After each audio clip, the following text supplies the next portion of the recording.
This message comes from Capella University. That spark you feel, that's your drive for more. Capella University's FlexPath learning format lets you earn your degree at your pace without putting life on pause. Learn more at capella.edu.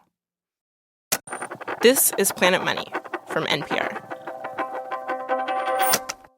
Greg Rosalsky. Darian Woods. You write the Planet Money newsletter. You've been writing a lot recently about artificial intelligence and whether or not it's too overhyped. Yes, I have. But, publishing this kind of stuff can be a little bit risky. If AI does end up transforming the economy, I don't want to be the guy who, once said, predictions like that were overblown. Yes, you do not. So today, Greg and I are going to face off. We make the case for why AI will have a massive effect on the economy and for why it won't. And just so nobody confuses each segment with our own, personal prognostications, we are going to decide who reports on which side with a coin flip.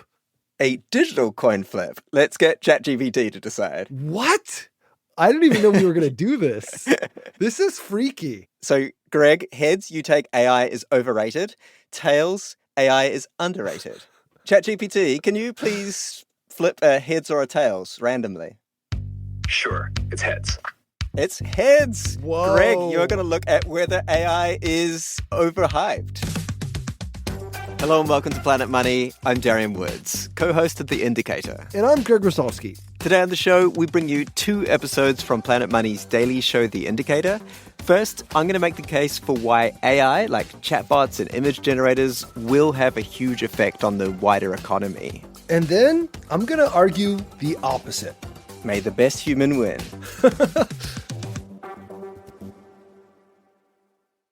Support for this podcast and for Planet Money Summer School comes from Capital One. With no fees or minimums on checking accounts, it's no wonder the Capital One bank guy is passionate about banking with Capital One. If he were here, he wouldn't just tell you about no fees or minimums. He'd also talk about how Capital One cafes are open 7 days a week to handle your banking needs. It's pretty much all he talks about, in a good way. What's in your wallet? Terms apply. See CapitalOne.com/bank. Capital One N.A., member FDIC.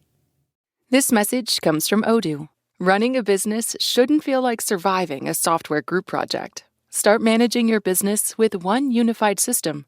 Odoo is the all-in-one business management software. Try for free today at odoo.com/planetmoney.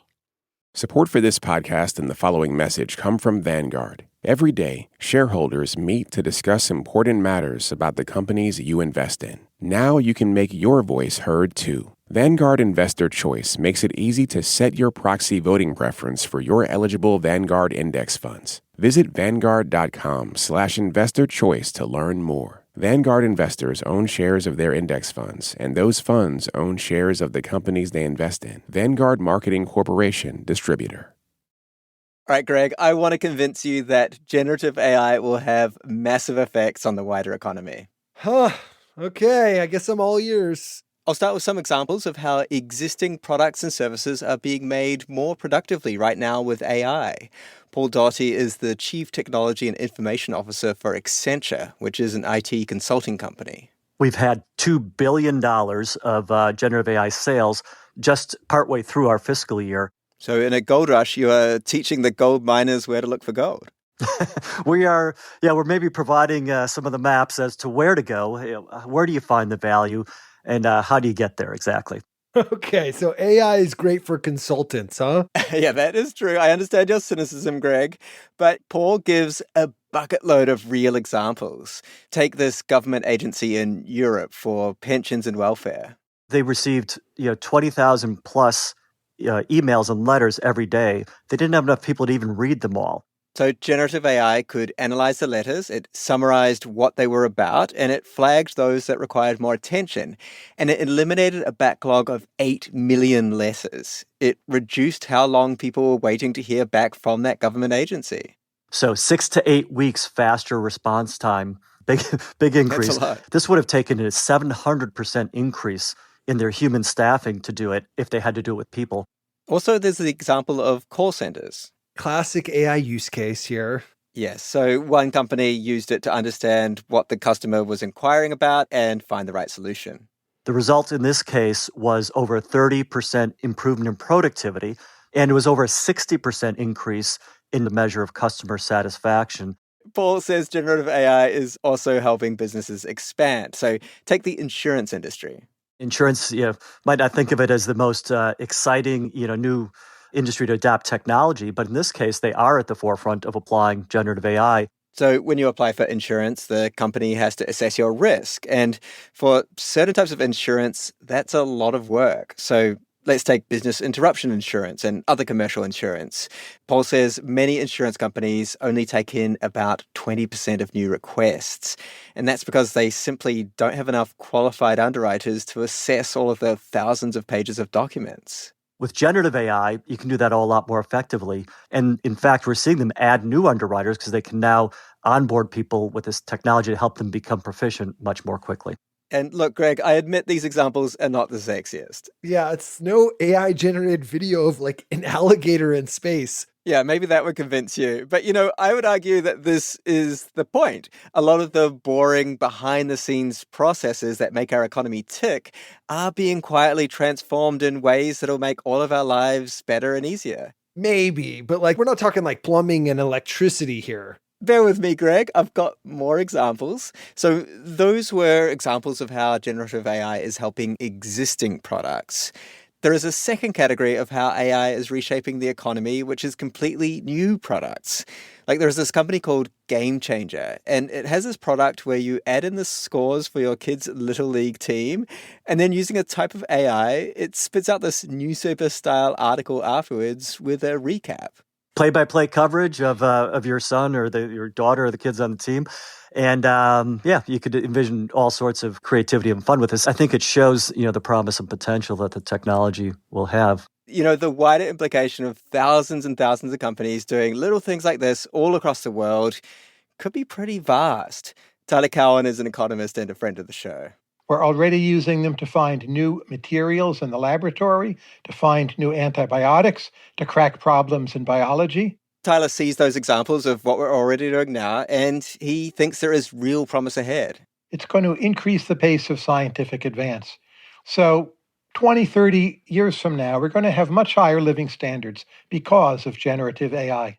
Tyler says generative AI has gifted us a tool that we've never had before. What is really scarce in our world is intelligence. Material resources matter, but the way you get more of them or get them more cheaply is to somehow apply intelligence. Now, for the very first time in human history, we've created a fairly general kind of intelligence that for many tasks is already smarter than we are. Think of it this way. Every person has at his or her disposal now a free research assistant, a free colleague, and a free architect. That's not everything. It doesn't mean you have a free carpenter or free energy, but that's an awful lot. And just the number of projects that will stem from human ingenuity, I think it's going to astonish us. Tyler puts generative AI on par with one invention in Europe in the 1400s. I'm inclined to cite the printing press, which brought great benefits and a lot of knowledge and intelligence. It did make the world more chaotic in some negative ways. I think we need to work very hard to make sure we do better the next time around. But this seems to be a truly transformational breakthrough. Even if we're not seeing it exactly now, the way Tyler sees technology is that it takes time for it to diffuse through the economy. What we do now is we have processes already in place, and we tack the AI on top of those processes. And that can be a gain. But the real gain is much longer run when you reorganize how the whole thing is done. So to truly benefit the wider economy, all our processes, our norms, and our businesses need to adjust. Just because we had the technology of video conferencing software didn't mean that many people were working remotely pre-2020. The norms needed to change. There's human bottlenecks, institutional bottlenecks, inertia, fear. So again, that's a 10 to 20-year project, even in cases where the quality of the AI is good enough. And Greg, I'm not sure if you're aware, but Tyler has been using generative AI in his own work. He wrote this book himself. It was called GOAT, Who is the Greatest Economist of All Time and Why Does It Matter?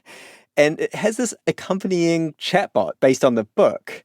Also, on his podcast, Conversations with Tyler, he has this interview with the long-dead Irish writer Jonathan Swift. The answers were from ChatGPT, and a human voiced the answers. I did enjoy the Jonathan Swift interview. He was very good. He was better than many human guests. Not as good as you, though, Greg. Wow.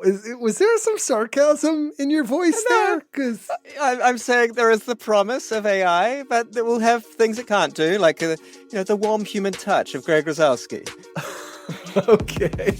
Well, for a nice and warm human touch and a counterpoint to Darian's argument, stay tuned for the case for why AI is overrated. That's coming up after the break.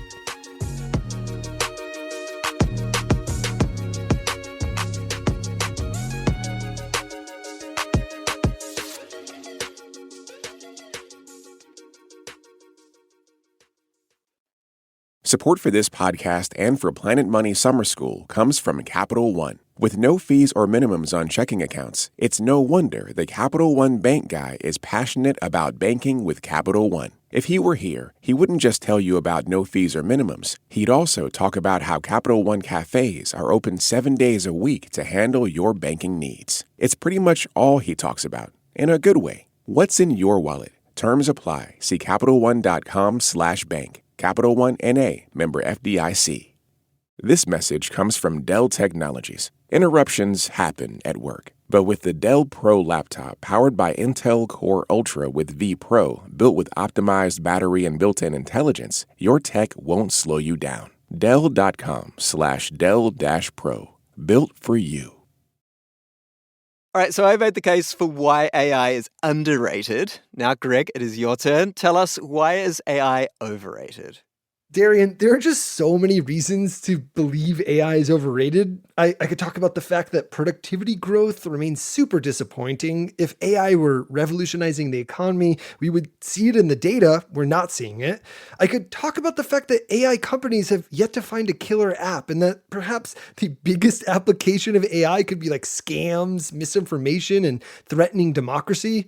I could talk about the ungodly amount of electricity it takes to power AI, and how it's raising serious concerns about its contribution to climate change. But alas, I will hold off on those, Darian. Very disciplined. Instead, I will focus on just 3 reasons why AI is overrated. And I will be enlisting the help of an economist extraordinaire, the one, the only MIT economist, Daron Acemoglu. Okay, so Daron Acemoglu, if you haven't heard of him, maybe you should Google him. Big deal. He's like one of the leading economic scholars of technology. So, a lot of hype around AI. Oh boy, yes, you can say that again. Given that hype, should we expect AI to usher in revolutionary changes for the economy in the next decade? No, definitely not. I mean, unless you count a lot of companies over-investing in generative AI and then regretting it, a revolutionary change. Ouch, those are some barbed words. That's right. I mean, I guess you could call that a change or a huge bubble popping. Anyways, Daron, not bullish on AI's impact on the economy in the near future. And let's talk about why. Reason number 1, this so-called artificial intelligence we have isn't actually that intelligent. I think most importantly, it's overrated because we are overrating its current capabilities. When you first use something like ChatGPT, it might seem like magic. Wow, a thinking machine able to answer questions or write or generate anything in an instant. But when you look under the hood, it's more like a magic trick. These chatbots are a fancy way of aggregating the internet and then spitting out a mishmash of what it finds. Okay, I have a slightly more optimistic view about the sophistication of the underlying technology, but I guess the metaphor you're using is a glorified photocopier passing human work as its own. I mean, basically, yeah, it's a copycat. And perhaps the worst part of it is a good chunk of the stuff AI is copying is copyrighted, which is why there are at least 15 high-profile lawsuits against AI companies asserting copyright infringement. Yeah, we actually have an episode about this. There's some artists that are suing AI companies. I've also read that AI companies have begun paying media companies for their content. Do you know, have AI companies used your academic papers and books in their models? And did you give them authorization? No, I didn't. I didn't give them authorization. And yes, they do. I don't even They have to do. be talking to you right now. I could just talk to ChatGPT and have them Yes. regurgitate your thoughts in written They form. can do some extent. Although, I did try it just out of curiosity, how it would summarize some of my thinking. It's not horrible, but you'll do a better job, Greg. You'll do a better job. Stop So you it, could talk to sir. yourself. You could talk Stop to it. yourself. I'm just a humble Homo sapien. He's flattering you, Greg. Watch out. Oh, yeah. I was blushing. You can't see that on a podcast. But yeah, sure. Generative AI, it is a breakthrough, but the hype around it has gotten out of control. The reality is the so-called AI we have now is not even close to the holy grail of AI researchers, so-called artificial general intelligence. What we have now, it's a bit lame. The technologist Dirk Hondel has called it autocorrect on steroids. These models learn from patterns in heaps of data to predict the next word in a sentence. So what's your perspective on that? Is AI actually intelligent? Is this all just like a misnomer? Yeah, I would have been so much happier if the whole word intelligence wasn't part of this discussion. The reality is these systems do not have judgment. They cannot tell right from wrong. They cannot tell true from false. Which brings me to the number 2 reason why AI is overrated. Reason number 2, AI lies. The industry has come to call AI falsehoods and errors hallucinations. But like artificial intelligence, that actually also might be a misnomer because that makes it sound like, it works well like always, and then every once in a while it drinks some ayahuasca or eats some magic mushrooms and says some trippy made up stuff. But this issue seems to be bigger and more common than that. Do you have any data to support this? Yeah, well, there's one study that found that chatbots hallucinate somewhere between 3% and 27% of the time. Here's a real-world example. Google was recently forced to revamp its AI overviews feature because it was giving users some pretty bizarre results. CNBC covered this. Kelly, some of those questionable, bizarre results centered around the AI overview telling users that you can eat a certain amount of rocks a day for your health. It's healthy to do so.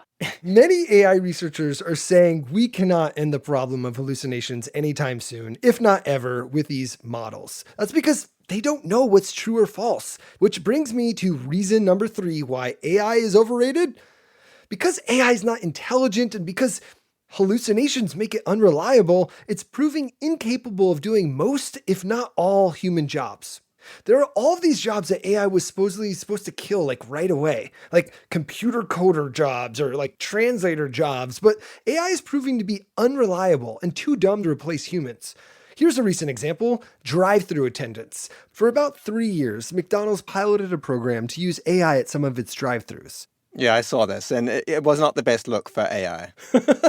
Yeah, there were all of these viral videos showing AI making ridiculous errors, like trying to add $222 worth of chicken nuggets to someone's order. And then there was this instance where there was a bizarre addition to someone's dessert. You added bacon to my ice cream. I don't want bacon. Don't knock it till you tried it. I mean, it could work. I don't know. Maybe AI has something there. I don't know. But yeah, even the jobs AI was supposed to be really good at, it's having big problems. At best, AI is proving to just be a tool for humans to use. Humans still have to be there though. They have to probe the work of AI. And this has some serious economic implications. Darian recently wrote an academic paper that analyzed AI's potential effects on the economy over the next decade. First off, he says, there are just humongous chunks of the economy that generative AI will barely touch, like construction or food and accommodations, factories, basically anything outside of an office, AI won't even come close to being able to do in the next decade. Then Darian narrows in on office work and finds that there are just a whole bunch of tasks that current AI models are just incapable of doing. Darian finds that AI will impact less than 5% of human tasks in the economy. Less than 5%. And here, there will only be some mild cost savings. In the end, Darian predicts AI will not boost productivity or economic growth very much in the next decade. And here's the other big thing. People claim that AI is getting exponentially better, but there's actually mounting evidence that improvements to AI, it may be slowing down. AI companies may be running out of data to train their systems. There are all of these problems with the microchip supply chain, and it's proving costly to, create data centers and pay the power bills to run AI systems. So yeah, AI may not end up having a big effect on the economy, at least not anytime soon. And a big reason why is because human beings are just way more capable and impressive than these machines. So a lot of people in the industry don't recognize how versatile, talented, multifaceted human skills capabilities are. And once you do that, you tend to overrate machines ahead of humans and underrate the humans. That's right, Darian. It's not AI that's underrated. It's humans that are underrated. Go team human. Well, Greg, you've made your case. I'm inspired, but I don't know. I think we'll see AI do more and more that we haven't even dreamed of yet. Well, Darian, I guess you gotta keep dreaming. Hey, and by the way, me, human being, warm touch, I write the Planet Money newsletter. If you're interested in this topic and want to learn more, I wrote a newsletter that goes into way more detail about the reasons why AI is overrated. Check it out in our show notes. Also, subscribe to the Planet Money newsletter, npr.org/Planet Money newsletter. By subscribing, you are keeping human jobs in existence.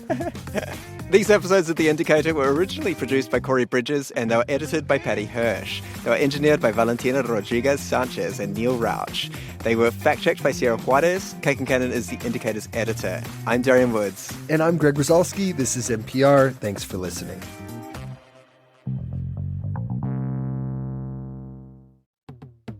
Whether you're dedicated to a team, I want to see them win. Rooting for a nation, I'm not even a soccer fan, but I'm just repping my people. Or just appreciate the joy the beautiful game inspires. No Scotland, no party. Find the World Cup tab in the NPR app, home to all of NPR's coverage on and off the pitch.